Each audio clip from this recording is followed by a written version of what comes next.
मित्रांनो नमस्कार. विदर्भ आयच्या ऑनलाईन लर्निंग प्लॅटफॉर्ममध्ये तुमचं स्वागत. कंबाईनची परीक्षा प्री जी आहे ती नुकतीच झाली आहे आणि आता तयारीला आपण सुरुवात करतोय ते इंग्रजीच्या संदर्भात.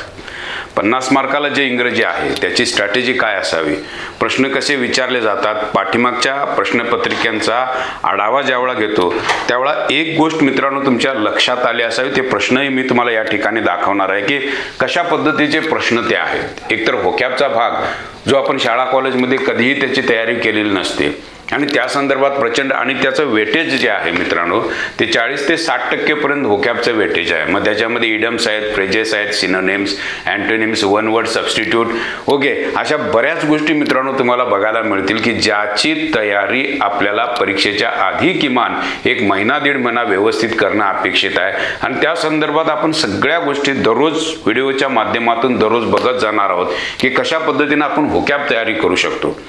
PYQच्या संदर्भात जेव्हा आपण विचार करायला जातो तेव्हा हे 2 भागांवर आपल्याला काम करायला तयारी करावी लागते. ग्रामरचा भाग तर आहेच, पण ग्रामरच्या प्रश्नांचा पॅटर्न कसा आयोग बदलत चाललेला आहे. आता या ठिकाणी बघितल्यानंतर तुमच्या लक्षात येईल सिनोनिम्स अँटोनिम्सचा पॅटर्न सुद्धा त्यांनी बदललेला आहे. ग्रामरच्या बाबतीतला पॅटर्न सुद्धा कशा पद्धतीनं रिसेंट ट्रेंड कशा पद्धतीनं आहे ते आपण बघायला हवं. या सगळ्याच गोष्टी मित्रांनो आपण या लेक्चरमध्ये चर्चेला घेणार आहोत. आणि मग ही लेक्चर बघत असताना प्रश्नपत्रिका ज्यावेळा आपण बघतो त्यावेळा त्या प्रश्नपत्रिकेचा ॲनालिसिस केल्यानंतर प्रश्नांचं फ्रेमिंग कसं असतं. मग एक कंटेंट कोणताही घेतला आपण, अगदी नाऊन घ्या, प्रोनाऊन घ्या, टेन्सेस घ्या, व्हॉइस घ्या, या सगळ्या भागांवर कशा पद्धतीचे प्रश्न फ्रेम केले जातात. एकूण 5 ते 6 प्रकारचे प्रश्न मित्रांनो असे फ्रेम केलेले तुम्हाला दिसतील. त्या संदर्भात मी थोडीशी चर्चा करणार आहे. त्याचा गोषवारा सुद्धा ते कसं विचारलेलं आहे ते सुद्धा आपण बघणार आहोत. या ठिकाणी जर बघितलं तर मी इथं फ्रेमिंग दिलेलं आहे. प्रश्नाचं फ्रेमिंग कशा पद्धतीनं आहे बघा. या पद्धतीचं फ्रेमिंग मित्रांनो तुम्हाला प्रश्नपत्रिकेत दिसतं, राईट. एक तर तुम्हाला प्रश्नपत्रिका बघितल्यानंतर इंग्रजीची कोणतीही प्रश्नपत्रिका 2020च्या नंतरचे तुम्ही काढून बघू शकता किंवा 2018, 17 सुद्धा तुम्ही बघितलं, 19ला जरी बघितलं तरी प्रश्नाचं फ्रेमिंग जे आहे ते याच पद्धतीनं 1, 2, 3, 4, 5, 6 अशा पद्धतीनं प्रश्नाचं फ्रेमिंग दिसेल. एक तर तुम्हाला गाळलेल्या जागा भराचे प्रश्न दिसतील बघा. प्रश्नपत्रिका तुम्ही काढून बघा आणि ते तुम्हाला इथे दाखवून देतोय. एक तर आयडेंटिफिकेशन ऑफ करेक्ट और इनकरेक्ट सेंटेन्स अशा पद्धतीचे प्रश्न आहेत आणि तो हमखास आयोगाचा पॅटर्न फॉलो केला जातो. 2-3 वाक्य दिलेली असतील किंवा 2 वाक्य दिलेले असतील आणि ते विचारतील की पहिलं वाक्य बरोबर आहे, दुसरं वाक्य बरोबर आहे, दोन्ही बरोबर आहेत का दोन्ही चूक आहेत. अशा पद्धतीने 3 वाक्य देऊ शकतात, 4 वाक्य देऊ शकतात. आणि हा एक पॅटर्न सध्याचा फेवरेट पॅटर्न आहे आयडेंटिफिकेशनचा, राईट. ह्या आयडेंटिफिकेशन मध्ये पार्ट्स ऑफ स्पीच सुद्धा येऊ शकतं की खाली रेष मारलेला शब्द वाक्यामध्ये काय काम करतो म्हणून ओळखा, अशा पद्धतीचा प्रश्न येऊ शकतो. त्याच्यामध्ये नाऊन, प्रोनाऊन, ॲडजेक्टिव्ह तेही प्रश्न आलेले आहेत मित्रांनो. या सगळ्या गोष्टींचा विचार करता आयडेंटिफिकेशन वरचे प्रश्न आपल्याला बघावे लागतात आणि त्या पद्धतीनं प्रश्नाचं एक फ्रेमिंग तुम्हाला बघायला मिळतं. दुसरं आहे एरर डिटेक्शन. हा बँकिंगकडे असणारा जो घटक आहे मित्रांनो तुमच्या लक्षात येते का बघा की हा बँकिंगकडे असणारा जो घटक आहे हा आजकाल इकडे, पण ही जी वाक्य आहेत ही वाक्य खूप छोटी राहतात. बँकिंगकडे गेलात, IBPS पॅटर्न असेल तर त्या पॅटर्नकडे गेलात तर ती लांबलचक पल्लेदार वाक्य दिसतात. पण इथं मात्र MPSC कडे जेव्हा जातात तेव्हा अगदी छोटी वाक्य आहेत. टेन्सेसच्या संदर्भातल्या बेसिक गोष्टी आहेत. एरर डिटेक्शन मित्रांनो MPSC कडे खूप सोपा भाग राहील. जर तुमचा पार्ट्स ऑफ स्पीचचा भाग जर पक्का असेल तर एरर डिटेक्शनवर मित्रांनो अजिबात तुम्हाला अडचण येताना दिसणार नाही. हा एक भाग त्यांचा याच्यावर सुद्धा फ्रेमिंग केलेला आहे. Improvisation of sentence, improve the underline part, अशा पद्धतीचे 2-3 प्रश्न हमखास परीक्षेला दिसतील. आणि आता 50 मार्काला आहे म्हटल्यानंतर अशा पद्धतीनं मित्रांनो कदाचित 2 पॅसेज ते विचारतील की ज्यावेळा तुमचं रिडिंग कॉम्प्रिहेन्शन चांगलं पाहिजे, व्होकॅब चांगली पाहिजे, तरच तुम्हाला 40+ मार्क्स मित्रांनो हमखास मिळणं शक्य आहे. यासाठी तयारी म्हणून आपण दररोज व्हिडिओज यूट्यूबला घेत जाणार आहोत. दररोज त्या संदर्भात मित्रांनो चर्चा करत जाणार आहोत. कशा पद्धतीने PYQ रिपीट होतात त्या संदर्भात सुद्धा आपण चर्चा करणार आहोत. आणि ही चर्चा करत असताना घटक निहाय आपण चर्चा करणार आहोत. कोणकोणत्या घटकावर कशा पद्धतीने प्रश्न विचारले गेलेत, त्यासाठी तो घटक कसा तयारी करायचा आहे या संदर्भात सुद्धा मित्रांनो आपण चर्चेला घेणार आहोत, right. Correct uses of the words हा एक भाग म्हणजे फिल इन द ब्लँक्सला एखादं वाक्य दिलेलं असतं आणि कन्फ्युजिंग 2 वर्ड दिलेले असतात की ज्यात कन्फ्युजिंग 2 वर्ड्स मध्ये योग्य तो शब्द तुम्हाला भरता आला पाहिजे. हा भाग व्होकॅबकडे जातो की जो आपल्याला माहिती असणं अपेक्षित आहे. तेही तुम्हाला दाखवतो कशा पद्धती मॅचिंग द पेअर्स, म्हणजे पेअर दोन्ही बाजूला पेअर, मग हे कशाच्याही संदर्भात अगदी क्लॉजेसच्या संदर्भात सुद्धा मॅचिंग द पेअर्सचा प्रश्न विचारलेला आहे. नाऊनच्या संदर्भात मॅच करायला प्रश्न विचारलेला आहे. म्हणजे वेगवेगळ्या पद्धतीच्या प्रश्नांचा ज्या वेळेला आपण विचार करतो त्यावेळेला प्रश्नाचं फ्रेमिंग हे 6 पद्धतीनंच मित्रांनो असं दिसतं. एक तर fill in the blanks, identification, error detection, improvisation, correct uses of the words आणि मॅचिंग द पेअर्स. या गोष्टींवरच आपल्याला प्रत्येक घटकनिहाय त्याची चर्चा व्हावी लागते. नाऊनचा विचार करत असताना या सगळ्या बाबींचा विचार करावा लागतो. प्रोनाउन असेल, टेन्सेस असेल, ओके, व्होकॅब असेल, तरी सुद्धा मित्रांनो अशा पद्धतीचे प्रश्न विचारले जाण्याची शक्यता आणि अशाच पद्धतीचा सध्याचा पॅटर्न जो आयोगाचा फॉलो केला जातो. आणि हे जर तुम्हाला मग याच्यामध्ये घटक कोणकोणते आहेत, याच्यामध्ये घटक जर आपण बघितले, ग्रामर आणि व्होकॅब असे 2 भाग तुम्हाला दिसतील. एक भाग आहे ग्रामरचा. ग्रामरच्या भागामध्ये तोच ट्रॅडिशनल भाग तुम्हाला दिसतो, पार्ट्स ऑफ स्पीच आणि सेंटेन्स स्ट्रक्चर. अशा पद्धतीने आपण 2 भाग करू शकतो ज्यामध्ये ग्रामर विभागलं जाईल. एक म्हणजे parts of speech, just a minute, एक म्हणजे पार्ट्स ऑफ स्पीच आणि दुसरं म्हणजे सेंटेन्स स्ट्रक्चर. हे 2 भाग ग्रामरमध्ये तुम्हाला दिसतील. आणि ते मग काम कसे करतात किंवा त्याच्यात घटक कोणकोणते येतात बघा. हे भाग तुम्हाला माहित आहेत. नाऊन आहे, प्रोनाउन आहे, ॲडजेक्टिव्ह आहे, आर्टिकल्स आहे, वर्ब आहे, प्रेपोजिशन्स, ॲडवर्ब्स, कंजंक्शन्स, इंटरजेक्शन्स. ओके, टर्मिनॉलॉजीवरती प्रश्न विचारले जातात मित्रांनो. ते टर्मिनॉलॉजीचे प्रश्न कसे असतात त्या संदर्भात चर्चा होणं. ओके, आणि मग interchanging of parts of speech हे सुद्धा मित्रांनो आपल्याला विचारले गेले. म्हणजे अशा पद्धतीचे प्रश्न हे पार्ट्स ऑफ स्पीचवर आहेत. ह्या पार्ट्स ऑफ स्पीचचा विचार ज्यावेळेला आपण करतो त्यावेळेला मित्रांनो एरर डिटेक्शनचा विचार केला पाहिजे, आयडेंटिफिकेशनचा विचार केला पाहिजे, फिल इन द ब्लँक्सचा विचार केला पाहिजे. म्हणजे जे 6 प्रकारचे प्रश्न प्रत्येक घटक निहाय आपल्याला चर्चेला घेणं अपेक्षित आहे. आणि ते पुढच्या टप्प्यावर मी दाखवत जाईन की कशा पद्धतीने त्या प्रश्नाची विभागणी केली जाऊ शकते, तेही तुमच्या लक्षात येईल. या ठिकाणी बघितलं तर सेंटेन्स स्ट्रक्चर हे सेंटेन्सच्या स्ट्रक्चरचा भाग आहे ना. सेंटेन्सेस काय, सेंटेन्सचं ते एक स्ट्रक्चर आहे, नरेशन आहे, डायरेक्ट अँड इनडायरेक्ट, व्हॉइस काय आहे, हे सेंटेन्सचं स्ट्रक्चर आहे. ह्या सेंटेन्सच्या स्ट्रक्चरवर हे सेंटेन्सेस आहेत, बरोबर. तुम्हाला माहिती असावे सेंटेन्सेसचे प्रकार जे असतात, सिंपल, कंपाऊंड आणि कॉम्प्लेक्स, त्या संदर्भातले प्रश्न आहेत. ते सेंटेन्सच्या स्ट्रक्चरवरचे प्रश्न आहेत. हा झाला पार्ट्स ऑफ स्पीचचा भाग आणि हा आहे मित्रांनो सेंटेन्सच्या स्ट्रक्चरचा भाग. त्या स्ट्रक्चरवर प्रश्न विचारले जातात. त्या सिंथेसिस आहे, क्लॉजेस आहेत, ओके, क्वेश्चन टॅग आहे आणि डिग्री, हे सगळा सेंटेन्सेसचा भाग येतो. म्हणजे या सगळ्या घटकांची चर्चा करत असताना पाठीमागं जे मी बोललो ही गोष्ट लक्षात घ्या. पाठीमागं जे मी बोललेलो आहे ते तुमच्या लक्षात येणं मित्रांनो अपेक्षित आहे. जे पाठीमागं बोललो ते हे की या सगळ्या प्रश्नांचा विचार त्या घटकांच्या सोबत आपल्याला करणं अपेक्षित आहे. म्हणजे हे प्रश्न त्या घटकाशी अनुरूप कसे तयार होतात हे आपल्याला बघणं गरजेची गोष्ट आहे. त्यामुळे पार्ट्स ऑफ स्पीच आणि सेंटेन्स स्ट्रक्चर या संदर्भात मित्रांनो विचार होणं खूप गरजेची गोष्ट आहे. आणि मग या ठिकाणी मगाशी जे मुद्दे घेतले होते ते हे मुद्दे, डिग्री पासून ह्या सगळा भाग. मग नेमके प्रश्न कसे. आणि मग व्होकॅबचा जर भाग बघितला तर व्होकॅबच्या भागामध्ये तुम्हालाही माहिती आहे, व्होकॅबच्या भागामध्ये बऱ्याचशा गोष्टी तुम्हाला दिसतील की ज्यामध्ये स्पेल चेक आहे, युजेस ऑफ करेक्ट वर्ड्स, हे अशा पद्धतीनं. Okay, idioms and phrases common repeat होतात काही गोष्टी. मित्रांनो बऱ्याच वेळेला राज्यसेवेला विचारलेला एखादा इडम किंवा एखादी फ्रेज किंवा एखादा शब्द अगदी ग्रुप बीला कंबाईनला विचारला जातो. त्यामुळे सगळ्याच प्रश्नपत्रिका आपण रेफर करणं खूप गरजेची गोष्ट आहे. कारण आर्टिकल्स हा चॅप्टर राज्यसेवेला जसा आहे तसा तो कंबाईन ग्रुप बी आणि सी साठी सुद्धा आहे. त्यामुळे आर्टिकलच्या प्रश्नांचा विचार करत असताना फक्त PYQ बघत असताना फक्त आपण ग्रुप बी सी चे न बघता राज्यसेवेचे सुद्धा बघणं अपेक्षित आहे. म्हणजे या सगळ्या गोष्टी अगदी परीक्षेला अनुरूप अशा ज्यावेळेला आपण बघत जाऊ त्यावेळा मी म्हणेन खऱ्या अर्थाने आपली तयारी झाली. वन वर्ड सबस्टिट्यूट आहे, phrasal verb, synonyms, antonyms, homonyms, suffix आणि प्रिफिक्स, रीडिंग कॉम्प्रिहेन्शनचा भाग, युजेस ऑफ करेक्ट वर्ड्स आणि स्पेल चेक, स्पेलिंगवरचे हमखास प्रश्न आहेत. म्हणजे हा सगळा जो भाग जातो हा सगळा भाग मित्रांनो व्होकॅबकडे जातो आणि त्याची रीतसर तयारी, पद्धतशीर तयारी होण्याकरता आपला एक कोर्सही लॉन्च केलेला आहे. त्या कोर्सकडे गेला तर या सगळ्या घटकांची अशा पद्धतीने चर्चा केलेली तुम्हाला दिसायला चालू होते. आजच्या चर्चेमध्ये आपण या सगळ्या घटकांची चर्चा केल्यानंतर नेमके परीक्षेला कसे प्रश्न आलेत, घटक न्याय म्हणजे काय हे थोडंसं जर animals, cries, babies and dwellings हमखास हे विचारलं जातं. म्हणजे प्राणी जे असतात ओके त्यांचे आवाज, त्यांची जी लहान पिल्ले असतात आणि राहण्याच्या जागा या संदर्भातले सुद्धा प्रश्न मित्रांनो विचारले गेलेत. आणि आपल्याला माहीतच नसतं की प्राण्यांच्या त्या लहान पिल्लांना त्यांना म्हटलं जातं ऑफस्प्रिंग्स. म्हणजे हे शब्द आपल्याला माहिती असणं खूप गरजेचं. ड्वेलिंग प्लेसेस ज्या असतात, राहण्याच्या जागा ज्या असतात, त्या राहण्याच्या जागांच्या संदर्भात परीक्षेला प्रश्न विचारलेत आणि आपल्याला यातले काहीच माहिती नसतं. म्हणजे अशा पद्धतीनं ज्यावेळा मित्रांनो आपण विचार करत जाऊ, बघत जाऊ प्रत्येक, आणि हे सगळं बेसिक आहे. अगदी 8वी 9वी 10वीच्या पुस्तकाचा जरी आपण व्यवस्थित त्याच्या ग्रामरचा जरी व्यवस्थित आपण अभ्यास केला तरी सुद्धा चांगले मार्क्स मिळणं मित्रांनो शक्य आहे, हे मी पुन्हा सांगेन. पण अशा पद्धतीनं आपण कधीही तयारी केलेली नसते आणि आपली सगळी अडचण येते.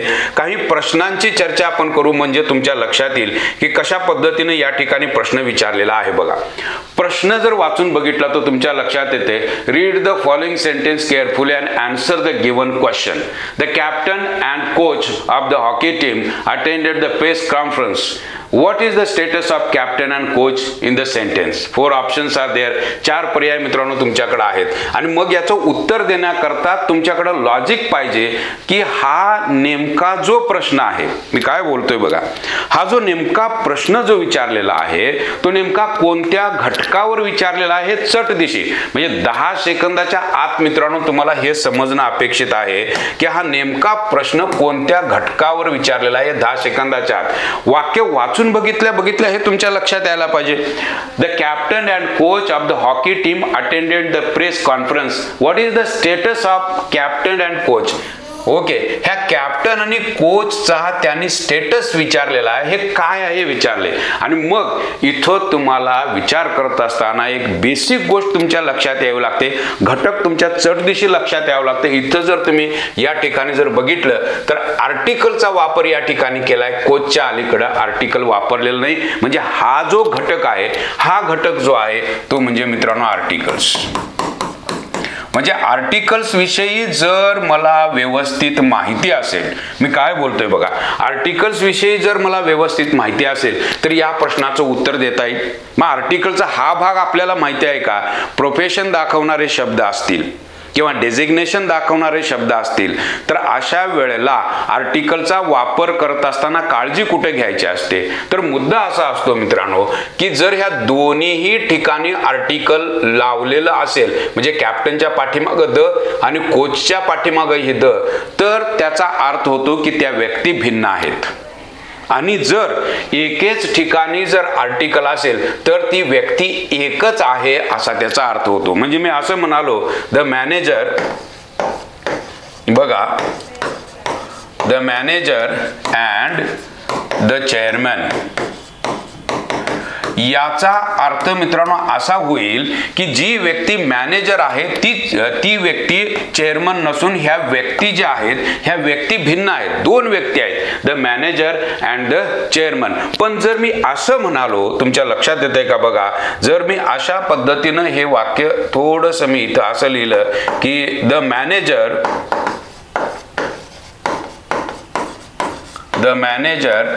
अँड चेअरमन, तर मित्रांनो याचा अर्थ होतो जी व्यक्ती मॅनेजर आहे तीच व्यक्ती चेअरमन आहे. एकाच व्यक्तीसाठी हे डेझिग्नेशन दाखवणारे शब्द वापरलेत असा त्याचा अर्थ होतो. म्हणजे हा ग्रॅमॅटिकल भाग आपल्याला कळणं अपेक्षित आहे. पहिली गोष्ट, प्रश्न बघितल्या मला समजायला हवं की कोणत्या घटकावर प्रश्न आहे. मुद्दा तुम्ही, आणि हे त्याच वेळा तुम्हाला जमू शकतं जर तुमचा एक्सपिरियन्स असेल तर. अशा पद्धतीचे प्रश्न तुम्ही सोडवले असतील तर हे जमणं अपेक्षित आहे, अन्यथा हे जमणार नाही. म्हणजे हे बघितल्या कळायला हवं की या ठिकाणी हा मुद्दा अत्यंत महत्वाचा आहे. द कॅप्टन अँड कोच ह्या ज्या व्यक्ती आहेत ह्या 2 व्यक्ती नसून हे एकच व्यक्ती आहे. मग हे जर मला कळालं तर मग मित्रांनो या प्रश्नाचं उत्तर तुम्ही अगदी सहज देऊ शकता. यातला पर्याय तुम्हाला निवडताना कुठंही अडचण येताना दिसणार नाही. Captain and coach are 2 different persons नाही, बरोबर. जर इथं द लागला असतं तर त्या व्यक्ती वेगळ्या झाल्या असत्या, बरोबर. हा आर्टिकलचा नियम आहे. म्हणजे नियम आणि त्याच्यावर तयार केला गेलेला प्रश्न या गोष्टी ज्या माणसाला जमतात, म्हणजे आयोग कशा पद्धतीनं एखाद्या नियमावर प्रश्न फ्रेम करतं हे ज्यावेळा माझ्या लक्षात येतं त्यावेळा मी म्हणेन माझी तयारी परिपूर्ण झाली. हे लक्षात येणं खूप गरजेची गोष्ट. म्हणजे हा पर्याय तर होणार नाही. Captain and coach is the same person. Yes, हे बघा, captain and coach is the same person, हे इज म्हटलेलं आहे. Captain and coach are enemies of each other, याचा काहीच संबंध नाही. Captain and coach are friends, no. आता या ठिकाणी captain and coach is the same person, म्हणजे हे त्याचं उत्तर आहे. बरं, अशा पद्धतीचे प्रश्न आपण शाळा कॉलेजमध्ये कधी सोडवलेत का? नेव्हर. अशा पद्धतीच्या प्रश्नांना आपण कधी सामोरं गेलोय का? नाही. म्हणजे मला हा ग्रॅमॅटिकल रूल माहिती पाहिजे की दोन ठिकाणी जर आर्टिकल वापरलं तर त्या व्यक्ती भिन्न आणि वेगळ्या राहतात, आणि जर एकेच ठिकाणी असे डेझिग्नेशन पद दाखवणारे शब्द असतील तर मित्रांनो आपल्याला कळायला हवं की ती व्यक्ती एकच आहे ज्यावेळा एकेच ठिकाणी आर्टिकल वापरलं जातं. म्हणजे हे बारीक मुद्दे आणि प्रत्येक मुद्द्यांवर मित्रांनो अशा पद्धतीचे प्रश्न तुम्हाला दिसतील की ज्याची चर्चा होणं खूप अपेक्षित आहे, आणि मग मी म्हणेन खऱ्या अर्थानं तुम्हाला हे कळायला चालू झालं. अशाच पद्धतीचे प्रश्न आपण बघू की हे प्रश्न कधी विचारलाय, कंबाईन जुलै 2022चा प्रश्न आहे मित्रांनो. ट्रेंड कसा बदललेला आहे बघा. जर तुम्ही 15, 16, 14 या कालखंडात जर गेला तर तुम्हाला गाळलेल्या जागा भराचे प्रश्न आर्टिकल्सवर दिसतील. तुमच्या लक्षात येते का?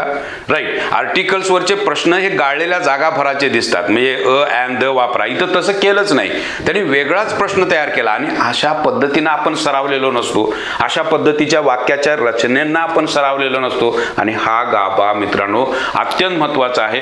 त्यामुळं आपण या सगळ्या गोष्टी विचारात घ्यायला लागलोय. या गोष्टी ज्यावेळा आपण विचारात घेऊ त्यावेळा मी म्हणेन खऱ्या अर्थानं आपलं इंग्रजी सुधारणे. आता या ठिकाणी बघा, पार्ट्स ऑफ स्पीचवरचा हा प्रश्न आहे.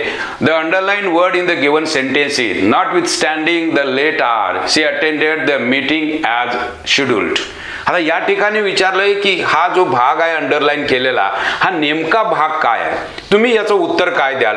तुम्हाला काही सुचतंय का बघा. 30 सेकंदाचा वेळ तुमच्या सोबत आहे. वाक्य वाचून बघा आणि तुम्हाला काही सुचतंय का बघा. Just okay. The underline word in the given sentence is, notwithstanding the late hour, she attended the meeting as scheduled. Okay. Adverb आहे. ओके. डेफिनेट आर्टिकल आहे. प्रेपोजिशन आहे. ॲक्झिलरी वर्ब आहे. काय उत्तर द्याला? आयडेंटिफिकेशनचा प्रश्न आहे. यस. काय उत्तर असावं असं तुम्हाला वाटते? 30 सेकंदाचा वेळ आहे. बघूया तुम्हाला जमतं का. मग मी म्हणेन खऱ्या अर्थानं तुम्हाला पार्ट्स ऑफ स्पीच कळाले असा त्याचा अर्थ होतो. कमाल. आणि प्रश्न विचारलाय मित्रांनो कंबाईन 2022 करता.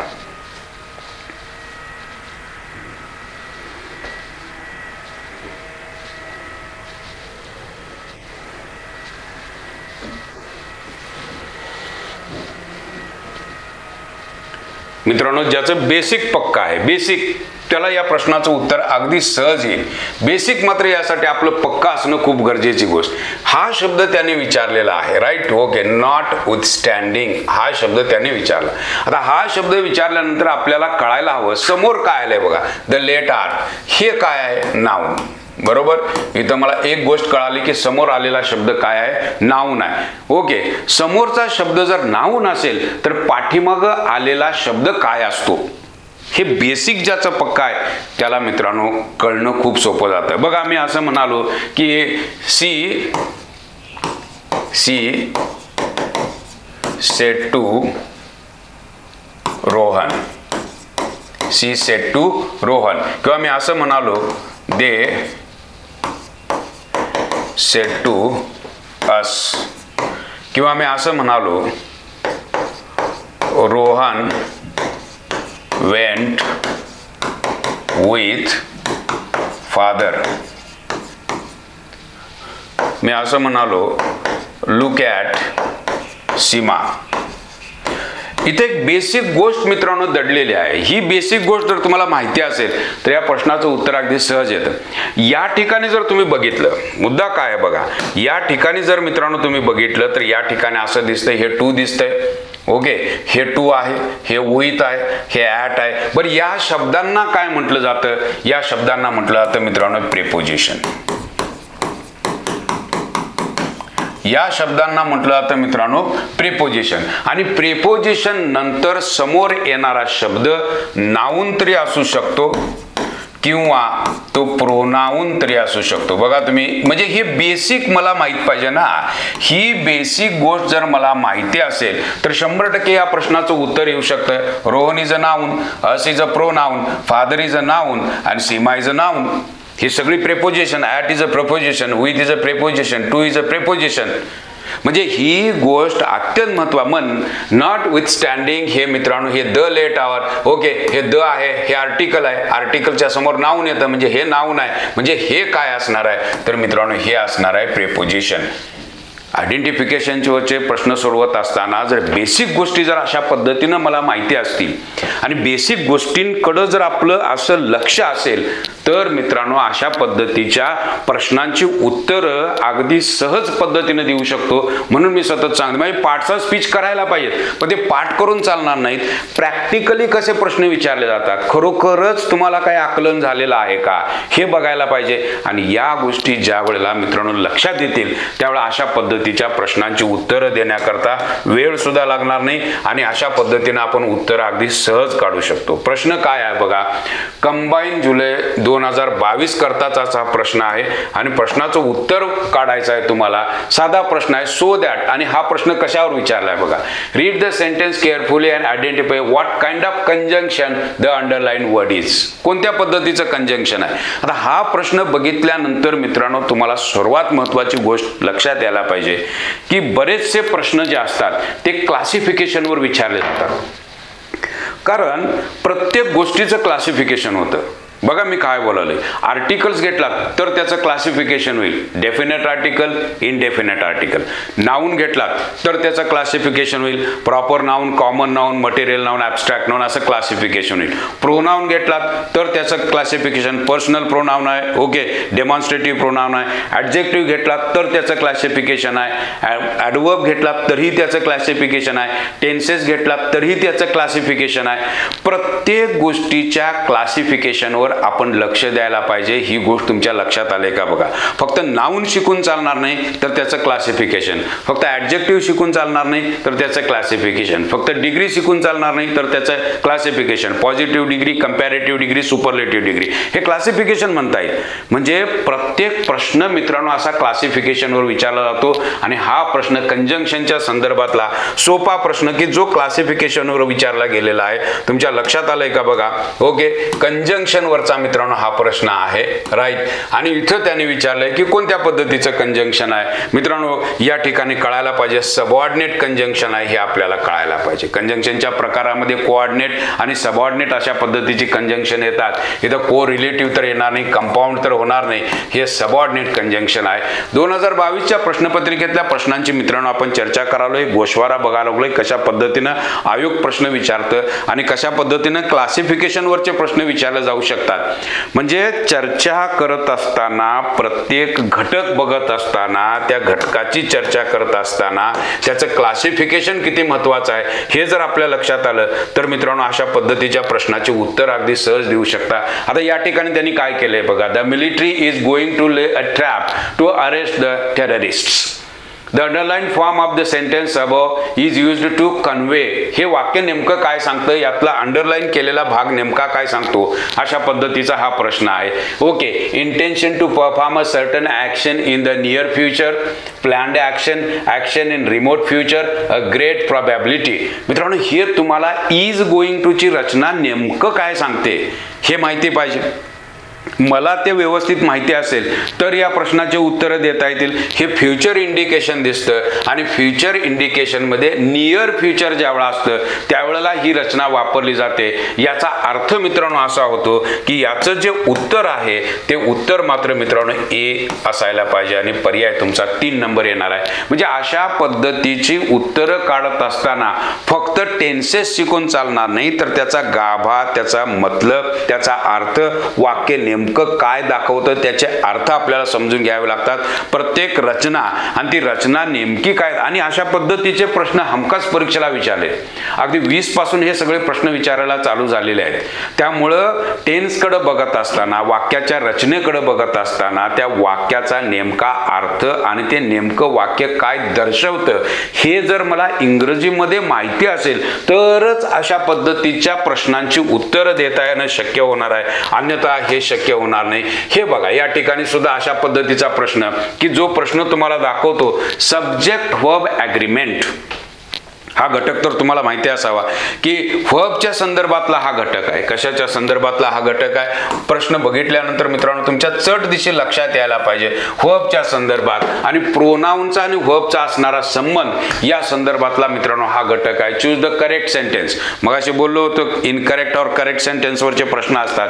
या ठिकाणी बघा, the ship was raked and every man and child was ड्रॉन्ड. Okay, वाक्यामध्ये एव्हरी हा शब्द मित्रांनो सिंग्युलॅरिटीला दाखवतो, आणि जर सिंग्युलॅरिटीला तो जर दाखवत असेल आणि तो वाक्याचा कर्ता असेल तर समोरचं क्रियापद हे सिंग्युलर असायला पाहिजे. इतकं जर मला कळालं तर हे वर येणार नाही हे कळायला पाहिजे. म्हणजे हा प्रोनाउनचा भाग आहे आणि त्या प्रोनाउनचा संबंध क्रियापदाशी कसा असतो हे जर मला माहिती असेल तर मित्रांनो अशा पद्धतीच्या प्रश्नांची उत्तरं देता येतील. म्हणून या घटकाला नाव दिलेलं आहे सब्जेक्ट वर्ब ॲग्रीमेंट.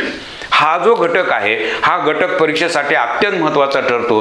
त्या ठिकाणी एव्हरीसाठी वॉज पाहिजे, वर येणार नाही, आर तर येणार नाही कारण हे प्लुरल आहे. त्यामुळे हे सगळे पर्याय मित्रांनो या ठिकाणी निघून जाताना दिसतील आणि पहिला पर्याय या ठिकाणी दिलेला असावा A option.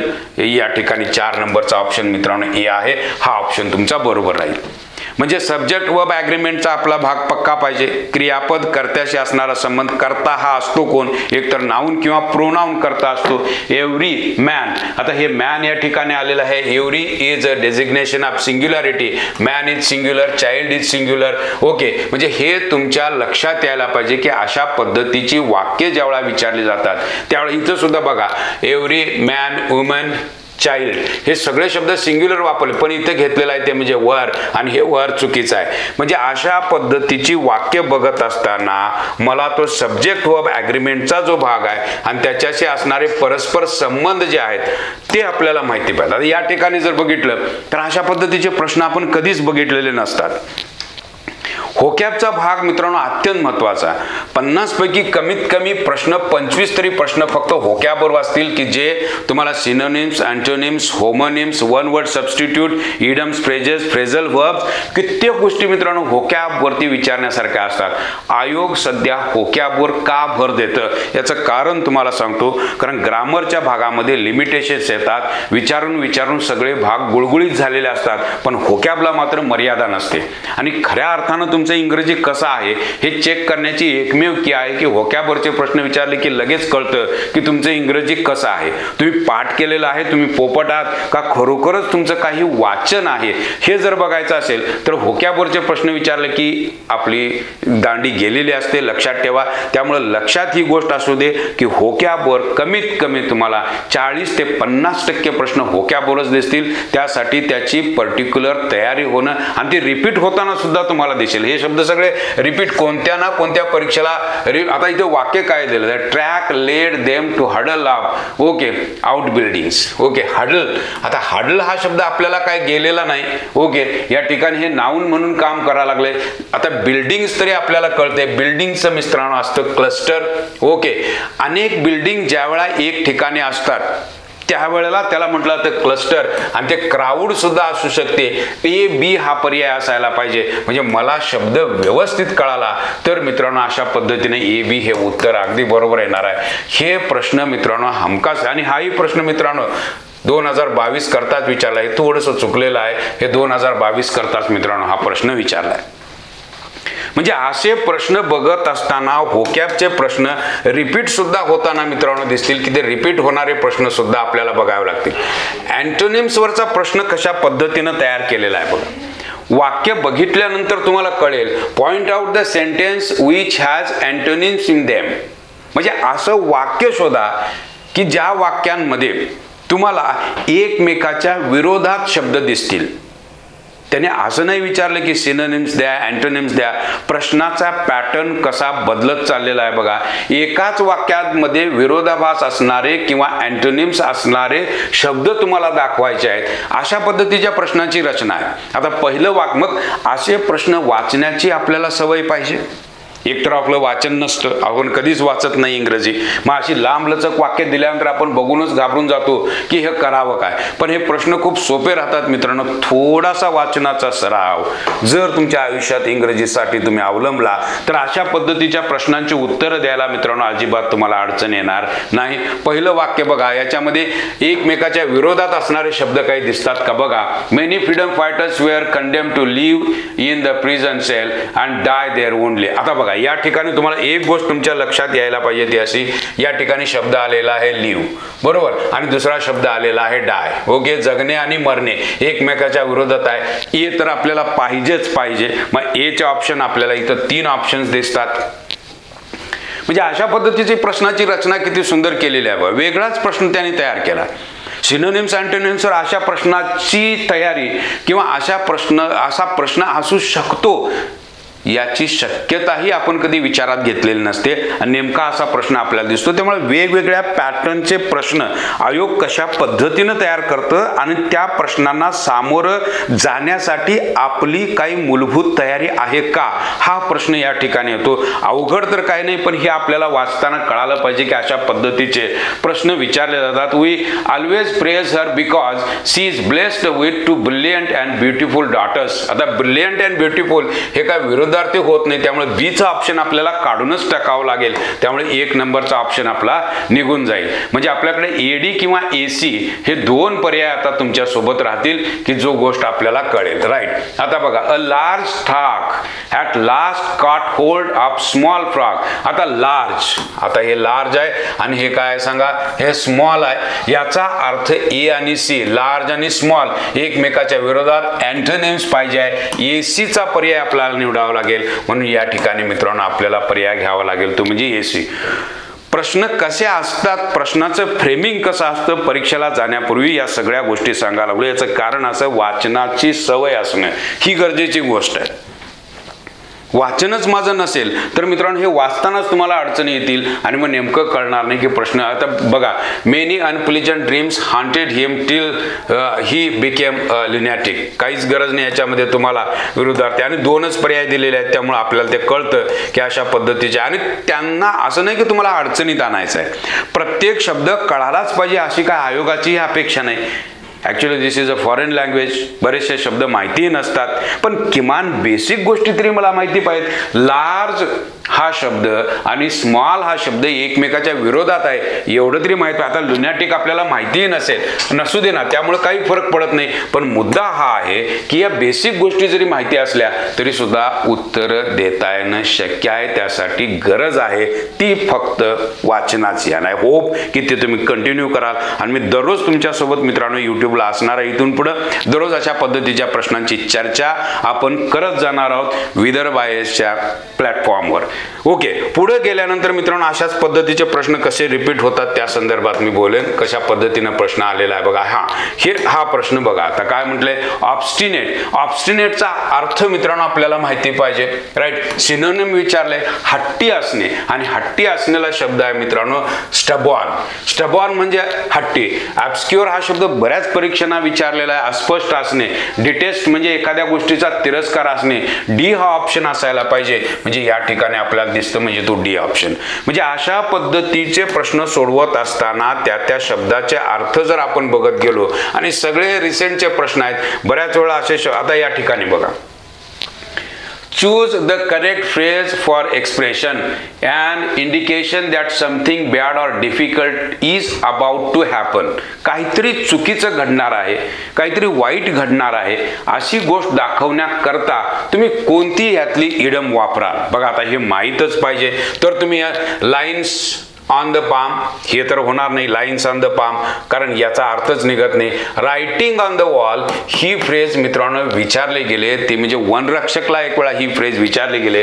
Writing on the wall म्हणतात an indication that something bad or difficult is about to happen. काहीतरी चुकीचं किंवा वाईट घडणार आहे याचं इंडिकेशन ज्या वेळा मिळतं त्यावेळा त्याला म्हटलं जातं रायटिंग ऑन द वॉल. म्हणजे हे माहीत पाहिजे, हे कुठंतरी ऐकलेलं पाहिजे आणि हे रिपीट होताना तुम्हाला दिसतं. हीच फ्रेज मित्रांनो वनरक्षकला तुम्हाला विचारलेली दिसते, ते रिपीट झालेले आहे, म्हणजे रिपिटेशन होत राहतं हे आपल्याला लक्षात येऊ दे. बघा या ठिकाणी काय म्हटलंय, the dash calling the dash black, pot glass, pot kettle, pot stove, pot wall. याचं उत्तर आहे मित्रांनो pot. The pot calling the kettle black. Okay, एखादा माणूस असतो जो स्वतःच बदमाश असतो आणि तो दुसऱ्याला बदमाश म्हणत असतो, अशा वेळा मराठीत एक इडम आहे मित्रांनो, तुम्हाला माहिती आहे का? बघा, स्वतःच्या डोळ्यातले मुसळ दिसत नाही पण दुसऱ्याच्या डोळ्यातले कुसळ मात्र दिसतं. Okay, the pot calling the kettle black. Okay, जे भांड आहे ते भांड ह्या किटलीला म्हणताय की तू ब्लॅक आहेस. प्रत्यक्षात हे पॉटच ब्लॅक आहे पण ते किटलीला म्हणते की तू ब्लॅक आहेस. म्हणजे बऱ्याच वेळा राजकारणामध्ये अशा गोष्टी बोलल्या जातात की एखादा मंत्री असतो तो दुसऱ्याला दोष देत असतो पण तोच पहिल्यांदा दोषी असतो. त्यावेळेला अशा इडम वापरल्या जातात. The pot calling the kettle black. हे कुठं ना कुठेतरी ऐकलेलं पाहिजे. मग अशा इडम्स मित्रांनो कमीत कमी आपण 500 तरी तयारी केली पाहिजे की जेणेकरून गाळलेल्या जागा भरायला प्रश्न विचारले जाऊ शकतात, आयडेंटिफिकेशन ऑफ मिनिंगला प्रश्न विचारले जाऊ शकतात. ओके, किंवा ते विचारू शकतात की एखादं वाक्य देतील त्या वाक्यामध्ये कोणती इडम बसू शकते या संदर्भातला प्रश्न असू शकतो. पण मुद्दा असा असतो की मला त्याचे अर्थ माहिती असतील तर ते वापरता येईल. Okay, writing on the wall हे कधी बघितलेलंच नाही तर त्याचा अर्थ तरी कसा कळेल, म्हणून अशा गोष्टींची चर्चा होणं मित्रांनो अपेक्षित आहे. तुम्हाला जर मी विचारलं मराठीतल्या म्हणी तुम्ही पाठ करून शिकलेला आहात, लिहून शिकलेला आहात का, शाळेत घेतल्या म्हणून शिकलेला आहात का, आजूबाजूच्या वातावरणात तुम्ही लोकांकडून ऐकल्या म्हणून त्या शिकलेल्या आहात? साधं उत्तर आहे मित्रांनो, तुम्ही ते ऐकत गेलेला आहात. काखेत कळसा गावाला वळसा पहिल्यांदा शाळेत नाही शिकवलं, पहिल्यांदा कुठं ना कुठं तरी तुम्ही घरात आजूबाजूला ऐकलेलं आहे, त्यामुळे ते तुमच्यापर्यंत चांगल्या पद्धतीनं पोहोचलेलं आहे. इडम्स आणि फ्रेजेस ह्या ज्या वेळेला ऐकल्या जातात, उत्तम रीतीनं त्या ऐकल्या जातात, त्याला संदर्भ दिला जातो, त्यावेळेला त्या लक्षात राहतात आणि मग त्या कधीच विसरल्या जात नाहीत. यासाठी लागतो ते ऐकण्याचा पेशन्स, शिकण्याची तयारी. आणि ती तयारी मित्रांनो विदर्भ IAS अकॅडमीच्या ऑनलाईन लर्निंग प्लॅटफॉर्मवर मी तुमच्यासोबत दररोज काही इडम्स आणि फ्रेजेस ज्या कॉमन आहेत, ज्या परीक्षेला विचारल्या जातात, त्या सगळ्याची तयारी मित्रांनो आपण करायला सुरुवात करणार आहोत. कारण या सगळ्या घेऊन गोष्टी ज्यावेळेला आपण परीक्षेला जाऊ त्यावेळेला चांगले मार्क्स मिळण्याची शक्यता मित्रांनो जास्त आहे. आता या ठिकाणी म्हटलंय बघा, mister Gupta who is one of the trustees of big charity is suspected of feathering his own nest. feather one's own nest. मित्रांनो हे माहिती पाहिजे. स्वतःच्याच तुंबड्या भरणे, स्वतःचाच फायदा बघणे अशा अर्थाने ही इडम वापरली जाते. feathering one's own nest. Nest म्हणजे घर, स्वतःच घर भरणे. वाक्य बघा, mister Gupta who is one of the trustees of big charity. Okay, एखाद्या संस्थेचा ते चेअरमन आहे आणि त्यांनी स्वतःच घर भरलेलं आहे. मग आता हे जर मला माहिती असेल त्याचा अर्थ तर त्याचा मिनिंग काय काढी? बिईंग लेझिंग, डुईंग हिज वर्क नाही, बिईंग टू जनरस उदार असणं नाही, नेग्लेक्टिंग हिज जॉब, मेकिंग मनी डिसऑनेस्टली म्हणजे 4 नंबरचा ऑप्शन 2022ला. म्हणजे अशा पद्धतीने जर मी फिदरिंग वन्स नेस्ट गैरमार्गाने पैसे मिळवणे. ओके, आजकाल ही इडम वापरल्या जाते, सगळ्या मंत्र्यांकरता वगैरे अशा इडम्स वापरल्या जातात, न्यूजपेपरला सतत येतात. पण मित्रांनो मुद्दा असा आहे, आज जरी तुम्हाला मी चर्चा करताना येत नसेल तरी सुद्धा घाबरून जायची काही गरज नाही, कारण प्रत्येक वेळेला पहिल्यांदा ज्यावेळेला आपण ऐकतो त्यावेळेला ते येतच नाही. पण जर आपण हे सतत ऐकत गेलो, सतत बघत गेलो तर 100% मित्रांनो ह्या इडम्स यायला चालू होतील. 4-500 इडम शिकायला जास्तीत जास्त 15 ते 20 दिवस लागतील. हळूहळू त्याचा सराव होत जातो, ऐकत जातो. हे येत नाही याच्या पाठीमागचं कारण मित्रांनो हे आहे की याची कधीही शाळा कॉलेजमध्ये चर्चा झालेली नाही. हे कधी आपण ऐकलंय का? फिदर वन्स ओन नेस्ट हे कधीच ऐकलं नाही. रायटिंग ऑन द वॉल हे कधी आपण ऐकलंय का? कधीही आपण ऐकलं नाही. हडल हा शब्द आपण कधी ऐकलाय का? कधीही ऐकला नाही. म्हणजे हे आपण कधी ऐकलंच नाही आणि नेमकं ते परीक्षेला आल्यानंतर आपण उत्तरं कशी देणार आहोत. आता काही लोकांचा मुद्दा असा असतो की गुरुजी परीक्षेला येणारच तेवढं आम्हाला शिकवा. मी साईबाबा नाही की परीक्षेला येणारच तेवढंच शिकवायला. एकंदरीत इंग्रजीचा आवाका कसा वाढवता येईल या संदर्भात आपण विचार करायला लागलोय आणि हा आवाका वाढवून आपण जेवढा परीक्षेला जातो तेवढा 100% मार्क्स वाढण्याची दाट शक्यता असते. ही माझी भूमिका आहे. लक्षात आलं का तुमच्या? तर अशा पद्धतीनं ज्यावेळेला आपण हे सगळं बघायला सुरुवात करतोय त्यावेळेला मी म्हणेन खऱ्या अर्थानं आपलं इंग्रजी शिकण्याचे खऱ्या अर्थानं चान्सेस तयार झाले. आता या ठिकाणी बघा राज्यसेवा 2020 ला विचारलेली ही इडम आहे gift of the gap. Okay, gift of. आणि ही रिपीट कधी झाले बघा, पुन्हा दाखवतो इथे रिपीट पण झाले बघा. हे बघा कर सहाय्यक 2015 ला हीच रिपीट झाले. हे बघा गिफ्ट ऑफ द गॅप, बरोबर. ही gift of the gap repeat झाले. परत ही रिपीट झाले. हे बघा 2012 ला रिपीट झाले. या सगळ्या इडम्स मित्रांनो अशा पद्धतीनं तुम्हाला रिपीट होताना दिसतात. आणि बोलण्याची कला, गिफ्ट ऑफ द गॅप म्हणजे आहे बोलण्याची कला, पॉवर ऑफ स्पीच.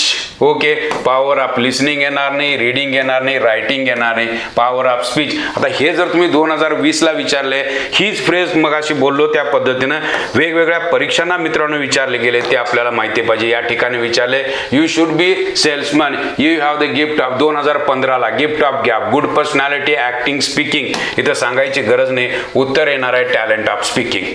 म्हणजे पर्यायामध्ये शब्द जरी बदलले तरी त्याचा गाभा त्या इडमचा मला व्यवस्थित माहिती असेल, उत्तर अगदी सहज येणार आहे, त्याच्यात काही अडचण नाही. अशा पद्धतीनं ज्यावेळा मित्रांनो आपण तयारी करत जाऊ, त्या इडम्स बघत जाऊ, वेगवेगळ्या परीक्षांना कशा आल्या त्या आपण बघत जाऊ. ही gift of gap, a good personality, art of speaking, इथं तुम्ही देऊ शकता आर्ट ऑफ स्पीकिंग. म्हणजे ह्या सगळ्या रिपीट होताना मित्रांनो दिसतात. ही 2012 ची इडम परत 2020 ला, मग ती कदाचित 2025 ला येईल. म्हणजे अशा पद्धतीने आपण एक लॉजिक पाठीमागच्या सगळ्या इडम्स आणि फ्रेजेस आपण मित्रांनो बघत गेलं पाहिजे. आणि त्या बघत गेल्यानंतर हे बघा या ठिकाणी ब्लोईंग हर ओन ट्रम्पेट, स्वतःची फुशारकी मारणे. ट्रम्पेटचा अर्थ आहे मित्रांनो तुतारी, स्वतःचीच तुतारी फुंकणे. 2022 ला विचारले, 2022 ला, बरोबर. स्वतःचीच तुतारी फुंकणे म्हणजे काय, तर स्वतःचीच फुशारकी मारणे. आणि मग बोस्ट हा शब्द वापरला जातो मित्रांनो ज्या वेळेला फुशारकी मारली जाते, to boast about self, boast. Okay, मग बोस्ट मला माहिती पाहिजे हा शब्द. बोस्ट म्हणजे स्वतःची स्तुती करणे, तुतारी. Okay, most of the friends avoid talking to her as she is constantly blowing her own trumpet. तिच्याशी बोलणं काही मित्र टाळतात कारण ती स्वतःची तुतारी फुंकत राहते. याचा अर्थ बोस्ट अबाउट सेल्फ म्हणजे चर्चा. आणि मग हीच इडम मित्रांनो बऱ्याच ठिकाणी रिपीट झालेली तुम्हाला दिसते. तेही तुम्हाला दाखवते. या ठिकाणी बघितलं बोल, हे बघा 2019 ला आली ती 2022 ला. Praise one step to pay and trumpet, none of the above having music. मित्रांनो या गोष्टी कळाल्या तर प्रेज वन सेल्फ येईल. म्हणजे अशा पद्धतीनं मित्रांनो जर आपण idioms, phrases, one word substitute, synonyms, antonyms, ग्रामरचा भाग, या सगळ्या गोष्टींची चर्चा करत गेलो, या सगळ्या गोष्टी जर आपण बघत गेलो तर इंग्रजीतले मार्क 100% वाढणार आहे, सांगायची गरज नाही. अशाच पद्धतीची यूट्यूबवरची चर्चा आपण कायम चालू ठेवणार आहोत. दररोज काही PYQ आपण बघत जाणार आहोत, होकॅपचा सेशन आपण बघत जाणार आहोत, दररोज चर्चा करत जाणार आहोत, जेणेकरून या पद्धतीनं आपण कसे प्रश्न सोडवू शकतो याची सगळी चर्चा आपण करत जाणार आहोत. आजच्यासाठी इतकं पुरेसं आहे. पुन्हा भेटू नवीन सेशनमध्ये यूट्यूबवरती याच प्लॅटफॉर्मवर विदर्भ IAS च्या. Thank you very much for being with me.